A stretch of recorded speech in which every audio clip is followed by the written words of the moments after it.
Orang-orang munafik ini orang-orang yang dipenuhi oleh kotoran di dalam hatinya plus penghalang, ya, karena seringnya berbuat maksiat. Maka diancam oleh Al-Quran kalau tidak mau dia berubah sampai dengan pulangnya, maka Allah katakan walahum adzabun alimum bima kanu yakdzibun.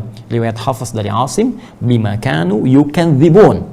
Riwayat Qalun atau Warsh dari Nafi'. Nafi', ya, itu nanti punya dua rawi, diantaranya Qalun dengan Warsh. Keduanya meriwayatkan riwayat dengan diksi yukadzibun. Ya, dua-duanya dari Nabi Sallallahu Alaihi Wasallam untuk menjangkau seluruh keluasan diksi Al-Quran, bahasa Al-Quran. Jadi mereka diancam dengan siksa yang pedih. Saya ilustrasikan pekan lalu, adzabun azim itu seperti kalau kita ngulek gitu ya.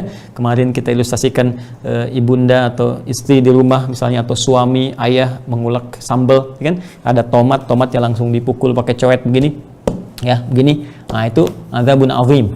Ya. Tapi kalau dipotong-potong dulu, potong, nah, kemudian baru diulek begini, itu adzabun alim. Ilustrasi sederhana.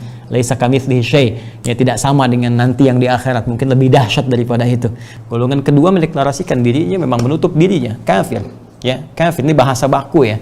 Kafir itu bahasa baku. Jadi jangan terlampau sensitif juga. Sama saja dengan mukmin, sama dengan muslim dan seterusnya. Bahkan ini bahasa sopan. Ya, cuma barangkali kemasan-kemasan media dan sebagainya menjadikan seakan-akan ini bahasa yang sarkas ketika dipublikasikan. Padahal ini baku. Ya, kenapa ketika kita menyebut muslim, mukmin terasa biasa saja, tapi ketika kafir menjadi persoalan. Padahal kafir dalam Al-Quran adalah bahasa baku yang sangat sopan. Kafir menutup diri. Al-Quran tidak pernah menyebut misalnya pengikut hewan, ataukah misalnya pengikut yang buruk atau dan sebagainya, bahasa-bahasa sumpah serapah yang kasar. Ini sangat indah bahasanya, orang yang menutup dirinya.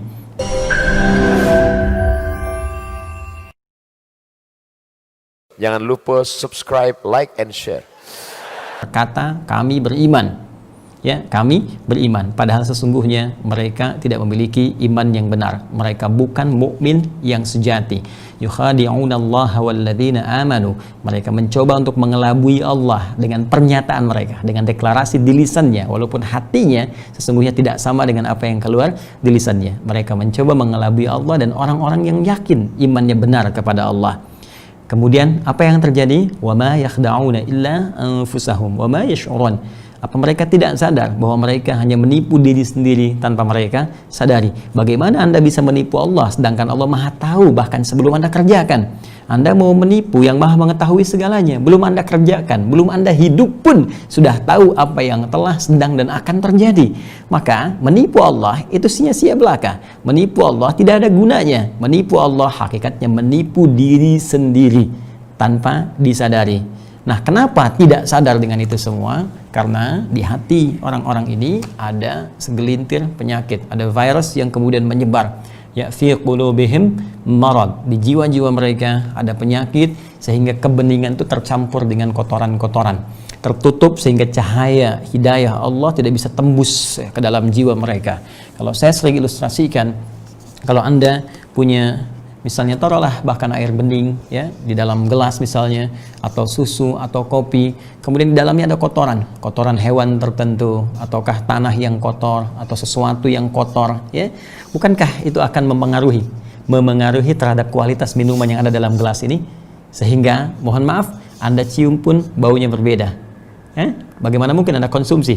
Nah, demikianlah ciri orang munafik. Golongan ketiga, orang-orang munafik yang tidak sama antara di luar dengan dalamnya. Di luarnya tercium misalnya seperti kopi, seperti susu, seperti air bening, tapi ternyata banyak kotoran di dalamnya. Nah, diperparah kemudian, yang lebih parah lagi, karena itu dibiasakan ya, dengan dusta lagi, dengan maksiat lagi, dengan salah lagi, sehingga sudah dalamnya kotor, atasnya pun terdapat penutup. Nabi pernah menyampaikan seorang yang berbuat maksiat, ya, itu ada naktas sauda di hadis Muslim, ya, ada noda-noda hitam ya di dalam cawan hatinya. Jika terus dikerjakan maka menjadi selaput penutup ya, masih bening, masih tipis, berpeluang mendapatkan petunjuk, masih ada masuk telinga kanan, keluar kiri, tinggal apakah kotoran di dalamnya sudah mulai membaik, membersih, hilang, atau bahkan semakin berkarat. Yang jadi persoalan kalau terus-terusan dikerjakan, dusta lagi ya, maaf, menyalahi lagi ketentuan, yang benar jadi salah ya, yang salah dibenarkan, terus seperti itu dalam bahasa Arab berdusta secara konsisten, kadzdzaba yukadzibu, yukadzibu, yukadzibu, yukadzibu, maka penutupnya semakin pekat begini. Ya, Anda mau masukkan apapun berat rasanya, masukkan spidol berat, masukkan benda lain berat.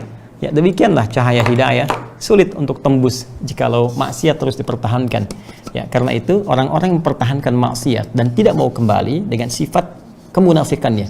Perbedaan dengan golongan kedua, ya, mereka mendeklarasikan menutup diri dari Allah Subhanahu wa taala, itu pun masih diberi peluang untuk bertobat dan diberikan jalan-jalan menuju hidayah. Tapi golongan ketiga ini, dia mendeklarasikan dengan lisannya dia beriman.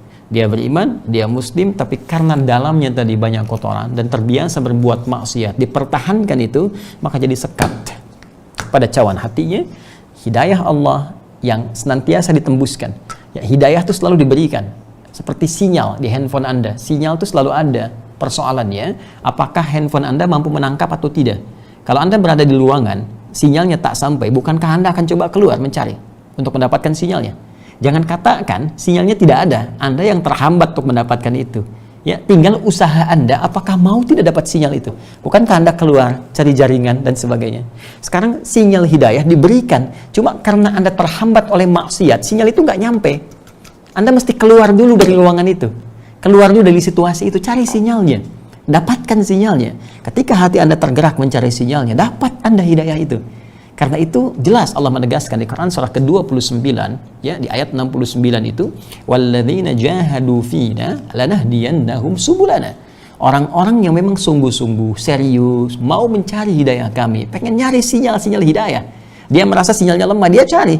Dia datang, dia bertanya pada ustadz, dia datang ke masjid, dia lihat tayangan-tayangan Islami. Karena itu sering saya katakan kepada Anda, ya, Anda pun bahkan misalnya, mohon maaf, yang terkondisikan oleh situasi, ya, tergoda oleh setan, apa karena lingkungan, karena pekerjaan, karena macam-macam, tiba-tiba berbuat maksiat, ya, tiba-tiba kemudian di beranda Anda muncul tayangan kami, ya, saya sedang ceramah seperti ini, atau bahkan Anda misalnya sengaja datang hanya untuk dislike saja, tapi kok dislike-nya ke tempat saya gitu, ya itu nggak ada masalah, ya, yang paling menarik Anda ikutin dari awal sampai akhir, ya, hanya untuk bikin status misalnya atau menyoal tertentu, tapi Anda ikut, itu kan menarik. Itu sesungguhnya peluang, tinggal bagaimana mengondisikan keadaan hati kita untuk menerima itu semua, ya. Itu biasa teman-teman, tidak ada manusia yang sempurna, ya. Saya menyayangi Anda, saya menyayangi kita semua, saling menyayangi dalam kebaikan dan kita saling mendoakan.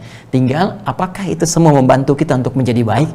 Tanyakanlah pada diri kita, ya. Kita terlahir dalam keadaan bening, bersih, baik, kenapa pulang harus dalam keadaan kotor? Perbaiki diri kita, masih ada kesempatan sebelum nyawa sampai di kerongkongan. Ya, buktikan bahwa kita mampu menjadi hamba yang baik, karena menjadi orang baik adalah hak bagi setiap hamba.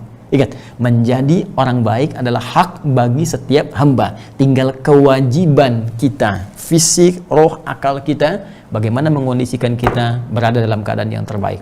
Maka orang-orang munafik ini orang-orang yang dipenuhi oleh kotoran di dalam hatinya plus penghalang, ya, karena seringnya berbuat maksiat. Maka diancam oleh Al-Quran kalau tidak mau dia berubah sampai dengan pulangnya, maka Allah katakan walahum adzabun alimum bima kanu yakdzibun. Riwayat Hafiz dari Asim, bima kanu yukadzibun. Riwayat Qalun atau Warsh dari Nafi'. Nafi', ya, itu nanti punya dua rawi, diantaranya Qalun dengan Warsh. Keduanya meriwayatkan riwayat dengan diksi yukadzibun. Ya, dua-duanya dari Nabi Sallallahu Alaihi Wasallam untuk menjangkau seluruh keluasan diksi Al-Quran, bahasa Al-Quran. Jadi mereka diancam dengan siksa yang pedih. Saya ilustrasikan pekan lalu, adzabun azim itu seperti kalau kita ngulek gitu ya. Kemarin kita ilustrasikan ibunda atau istri di rumah misalnya, atau suami, ayah mengulek sambal, kan? Ada tomat yang langsung dipukul pakai cowet begini, ya, begini. Nah, itu adzabun azim. Ya, tapi kalau dipotong-potong dulu, potong, nah, kemudian baru diulek begini, itu adzabun alim. Ilustrasi sederhana. Laisa kamitslihi syai', ya, tidak sama dengan nanti yang di akhirat, mungkin lebih dahsyat daripada itu. Ada yang dikuliti dulu, dibakar dulu, baru ditimpa, ya, ada yang langsung dicelupkan, angkat celup, angkat celup, ya, dan setiap diangkat sembuh lagi, kulitnya muncul lagi, dicelupkan, hancur, terbakar lagi, demikian seterusnya. Seharinya sama dengan 1000 tahun dalam kehidupan dunia. Nah, diancam, ya. Apakah tidak cukup dengan ancaman ini? Teman-teman sekalian, mohon izin ya. Ayo teduh sebentar, tenangkan hati kita, lalu gunakan akal kita dengan baik. logika kita, akal yang telah Allah anugerahkan kepada kita sangat istimewa. Sehingga dengan itu diutamakan kita dari hewan. Bahkan kita bisa mengungguli malaikat ketika kita membangun keadaan diri kita, mendekatkan diri kepada Allah. Malaikat itu soleh, wajar, karena tak ada nafsu, nggak ada perjuangan. Jadi kalau yang zikir aja sampai kapanpun, yang tasbih nggak ada perjuangan, malaikat nggak ada nafsu.